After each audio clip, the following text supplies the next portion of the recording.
Bem-vindos ao debate. Sabe, se você constrói uma ponte, a engenharia civil e a matemática garantem que ela ficará de pé. É um sistema exato, né? Exato.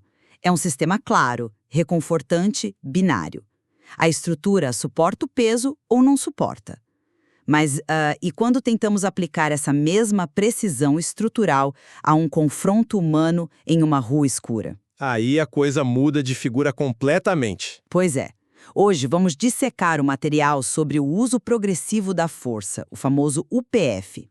Para resumir, eu defendo que o UPF é um sistema rigoroso e objetivo que, de fato, salva vidas ao mitigar o erro humano. E eu argumento que ele é uma ilusão teórica, uma ilusão que mascara uma profunda e perigosa subjetividade. Certo. A física estrutural de uma ponte não sofre de picos de adrenalina, né? Não sofre, mas o cérebro humano sim, e é exatamente aí que a nossa discussão de hoje começa.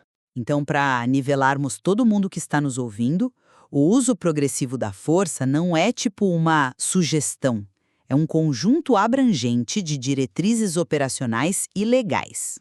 O documento que embasa nossa análise hoje puxa fios lá dos princípios de Cuba de 1990, que foi aquele momento em que a ONU estabeleceu uma linha de base global para o uso da força por agentes de segurança, até os detalhes mais cirúrgicos do nosso Código Penal brasileiro. É uma base bem vasta. Sim.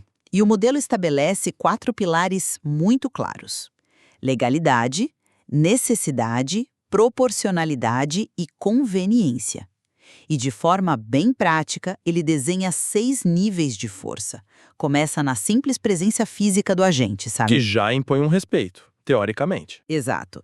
E aí sobe para verbalização, controle de contato, técnicas de submissão, táticas defensivas não letais e apenas como último e inevitável recurso, a força letal.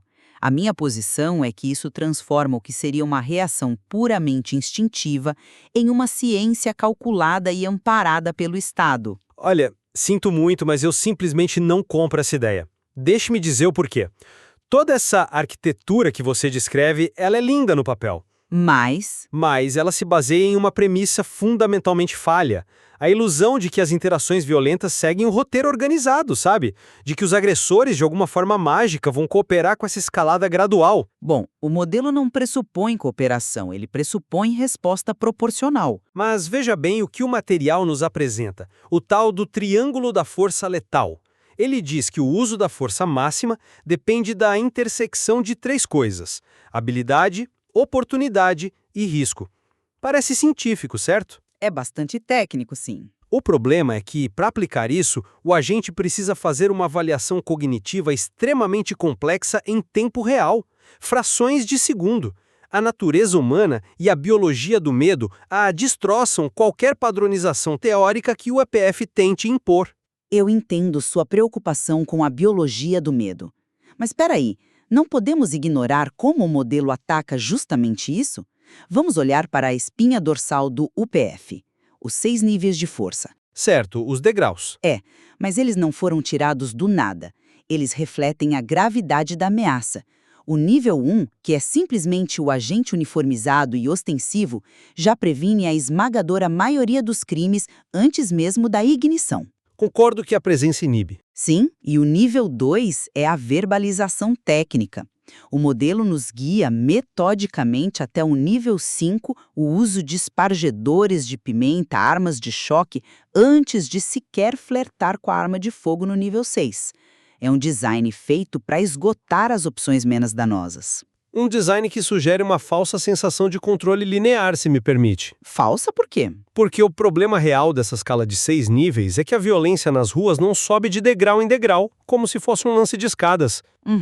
A transição de você estar ali no nível 1, de pé, observando o ambiente, para o nível 5 ou 6, tipo, sendo repentinamente atacado com uma garrafa quebrada ou uma faca, isso raramente é uma escalada educada. A violência explode. Isso é verdade. Ela pode ser súbita. Ela não avisa que está passando do nível 2 para o 3, sabe? Quando o modelo propõe essa compartimentalização gradual, ele pressupõe um tempo de resposta e uma clareza de pensamento que a neurobiologia de um confronto simplesmente não permite. Entendo por que você pensa assim. Mas olha, deixe-me dar uma perspectiva diferente. Você está imaginando esses níveis de força como os degraus dessa escada rígida, onde o profissional seria obrigado a pisar no 1, depois no 2, no 3, independentemente do que o agressor faça. É o que a palavra progressivo sugere, né? Sugere, mas a analogia correta aqui não é uma escada, é a caixa de câmbio de um carro manual. Uma caixa de câmbio? Como assim? Pensa bem, quando você está dirigindo, é a inclinação do terreno que dita a marcha, não a ordem numérica.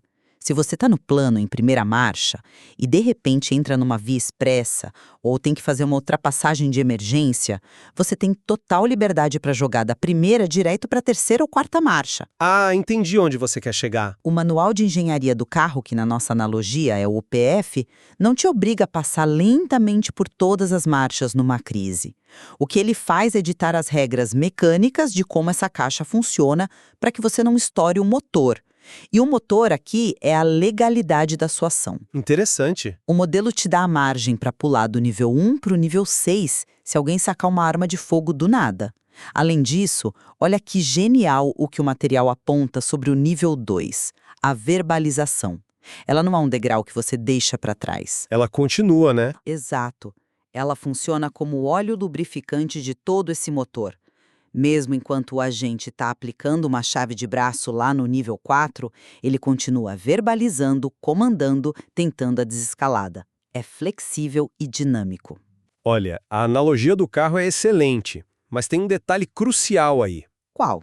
Num carro, você está segurando o volante e geralmente vê a ladeira chegando.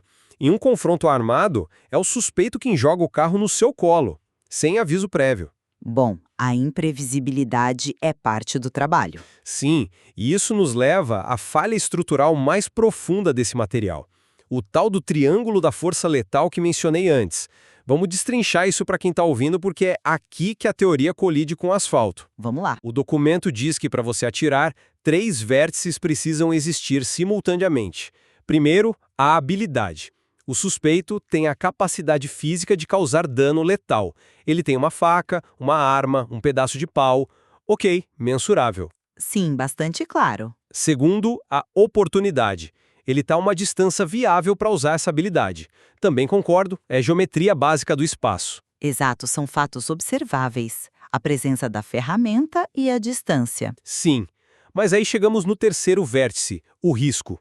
O texto define o risco como o exato instante que o suspeito toma vantagem dessa habilidade e oportunidade para criar um iminente perigo físico ao agente ou a terceiros. Correto. E é aqui que o motor do seu carro manual funde, porque o que define a iminência na cabeça de um suspeito encurralado, a diferença visual entre um assaltante segurando uma faca hesitando e o mesmo assaltante prestes a dar o bote, pode ser uma microexpressão facial. É um julgamento rápido, sem dúvida. Pode ser uma leve mudança no centro de gravidade dele. Exigir que o agente defina essa iminência milimétrica como pré-requisito legal é transformar um ser humano em um vidente. Esse é um argumento convincente no papel, mas você considerou como a percepção humana derrete sob ameaça? Como assim derrete? Eu falo de fisiologia pura. Quando a sua frequência cardíaca passa dos 150 batimentos por minuto num beco escuro, ocorre o sequestro da amígdala no seu cérebro. O reflexo de lutar ou fugir. Exatamente. O córtex pré-frontal, a parte lógica que leu e decorou os princípios de Cuba, simplesmente desliga. A sua visão periférica se estreita para um túnel, ocorre a exclusão auditiva onde você nem ouve mais os próprios disparos ou os gritos ao redor e a sua percepção de tempo sofre uma distorção severa. E isso complica a avaliação. Segundos parecem minutos. Movimentos bruscos parecem ataques letais. A padronização teórica do risco ignora completamente a neurobiologia do estresse. Olha, não estou convencida por essa linha de raciocínio. Não, por que não? Porque você está focando inteiramente na zona cinzenta da mente humana e ignorando as barreiras físicas e objetivas imensas que o material coloca justamente para conter essa distorção. O modelo do UP não abandona o agente sozinho no escuro com os batimentos a 150 por minuto. Mas na hora da ação ele está sozinho. Sim, mas ele tem o princípio da proporcionalidade impondo limites. E o texto faz questão de dar exemplos literais que removem qualquer espaço para essa adivinhação emocional. Me dê um exemplo prático onde a subjetividade desaparece, então. O exemplo do caixa eletrônico. que está super detalhado no material. Imagina a cena. O agente vê um suspeito destruindo um caixa eletrônico com uma barra de ferro. Sei lá porque o cartão ficou retido. Ok, patrimônio sendo destruído. O agente está com a adrenalina alta. Há dano ao patrimônio, há um ilícito claro ocorrendo ali. Quem está ouvindo a gente agora pode pensar, é só dar um tiro de advertência ou atirar na perna. É o que os filmes ensinam, né? Pois é. Mas o documento do OPIF e a lei desmistificam esse mito de Hollywood. O texto é categórico. É terminantemente proibido o uso de força letal nesse cenário. Claro, porque não há ameaça à vida. Exatamente. Porque a barra de ferro está sendo usada contra uma máquina, não contra uma vida. A força letal ali é objetivamente desproporcional, independentemente do que o agente esteja sentindo na hora. Tudo bem, mas aí é um cenário de dano patrimonial. É bem mais fácil separar as coisas. Mas o texto vai além, aplicando a regra para interações diretas com pessoas. Baseado nas diretrizes da ONU e no 8º Congresso de Cuba, o material deixa cristalino que não se pode, sob nenhuma hipótese, usar força letal contra a resistência passiva. Resistência passiva. Se o indivíduo simplesmente cruza os braços, senta no chão e se recusa a obedecer a uma ordem de prisão, ele não apresenta o vértice do risco. Ao estabelecer esses limites absolutos, o modelo ancora o agente de volta à realidade. Tirando a necessidade de adivinhar. Exato. Não importa se a visão do profissional está em túnel ou se a audição excluiu, a regra processual no cérebro dele se torna binária. Não há ameaça imediata à vida. Então a arma não sai do coldre. Ponto final.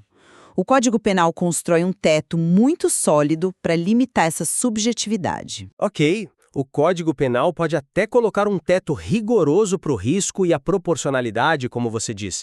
Mas o problema de uma crise letal não acontece num vácuo, numa sala branca de laboratório. Concordo. Acontece na rua. Acontece no meio da rua, cercado de variáveis e de pessoas inocentes. E é exatamente aí que o seu modelo perfeito balança quando esbarramos no 4º pilar do UPF, o princípio da conveniência. O princípio que dita o momento e o local adequados para a intervenção. Esse mesmo. O documento diz que a conveniência exige que o agente avalie se intervir ali, naquele segundo, não vai causar um dano maior do que a própria omissão temporária. É uma avaliação tática crucial. Ele cita exemplos táticos, tipo, não é conveniente usar arma de fogo no meio de uma multidão, ou não é conveniente acionar espargidores de gás lacrimogêneo em locais fechados sem ventilação. Faz sentido taticamente. Claro que faz. Mas vamos traduzir esse juridiquês para a realidade do profissional. Olha o peso esmagador da responsabilidade que o sistema joga nas costas desse indivíduo. A responsabilidade é inerente ao uso do monopólio da força, não acha? Sim, mas a balança é injusta. O material nos lembra de forma bem contundente sobre a imputabilidade penal. Ele não lista apenas diretrizes fofas, ele lista as correntes que vão prender o agente se ele errar a matemática. E tem que listar mesmo. Ele cita o artigo 129 do Código Penal, sobre lesão corporal. Cita os artigos 252 e 253, que tratam do uso de gases tóxicos e asfixiantes. E vai além, evocando a Lei 10.826 de 2003, o Estatuto do Desarmamento. A lei é dura, mas é a lei. O artigo 16 criminaliza o emprego irregular de artefatos, com penas severas de reclusão de 3 a 6 anos. Vamos colocar isso em perspectiva para o ouvinte. O agente tem frações de segundo com a amígdala sequestrada para decidir se o lobby de um banco é fechado demais para usar um gás de pimenta para conter uma faca. É uma decisão difícil. Se ele intervir e o juiz, anos depois, no ar-condicionado de um tribunal, decidir que não era conveniente, esse agente não toma só uma advertência do supervisor. O Estatuto do Desarmamento cai matando em cima dele. O modelo é perfeitamente desenhado para proteger o CNPJ da instituição, mas joga o CPF do agente na fogueira da responsabilização penal se ele errar o cálculo por 1 milímetro. A subjetividade foi terceirizada para o elo mais fraco. Olha, esse é um ponto muito interessante. embora eu formulasse de uma maneira completamente diferente. Como assim? A guilhotina penal que você descreve não é uma falha ou um efeito colateral do modelo. Ela é a engrenagem principal que faz o sistema funcionar a favor da vida. O medo da prisão. Precisamente por causa dessa espada sobre a cabeça do profissional que o princípio da legalidade exige mais do que boas intenções, exige capacitação técnica rigorosa. E é aqui que nós entramos na ponte entre a teoria e a prática, a regulamentação das armas não letais. Você diz as portarias que obrigam treinamento. Exatamente. O material que estamos debatendo destaca a Portaria 3.233 de 2012, da Polícia Federal. O modelo do EPF não diz apenas, olha, cuidado com o ambiente fechado, senão você vai preso. Ele oferece soluções. Ele obriga a instituição a fornecer alternativas e obriga o agente a dominá-las através dos cursos CNI-1 e CNI-2. Para quem não é da área e está nos acompanhando, esses são os cursos de extensão em equipamentos não letais. E isso não é sentar numa cadeira e assistir slide. Longe disso. É exaustão física. O agente aprende a usar espargidores de agente químico, armas de incapacitação neuromuscular, o tal famoso taser, munições de calibre 12 com balins de borracha. Ele repete o movimento à exaustão até que a decisão correta vire memória muscular. O que mitiga o tal sequestro da amígdala que eu mencionei. Exatamente. O treinamento tático serve para criar um atalho no cérebro. Quando a audição falha e a visão afunila a 150 batimentos por minuto, a memória muscular assume o comando e acessa a ferramenta intermediária que está ali no cinto. Faz sentido. A exigência do CNEL não elimina o medo, claro, mas afia a objetividade mecânica. O agente ganha opções reais, amparadas por lei, para preencher o enorme abismo entre dar um grito de parado e dar um tiro fatal. A ameaça de prisão não joga o agente na fogueira. Ela obriga a preparação que, no fim, o tira de lá. O treinamento com certeza atenua o problema, admito. E concordo integralmente que as ferramentas menos letais são essenciais. Repetir o saque de um taser milhares de vezes no stand durante o CNI-1 salva vidas. Sim, indiscutivelmente. Mas, olha, eu volto a bater na tecla da falibilidade humana. Por mais que você crie memória muscular, por mais que a portaria 3.233 te dê um cinturão do Batman cheio de opções não letais, o cérebro límbico, no meio de um confronto caótico, só grita uma coisa: sobreviva. É um instinto poderoso. A transição da teoria de sala de aula para o cheiro de pólvora e sangue nunca será limpa.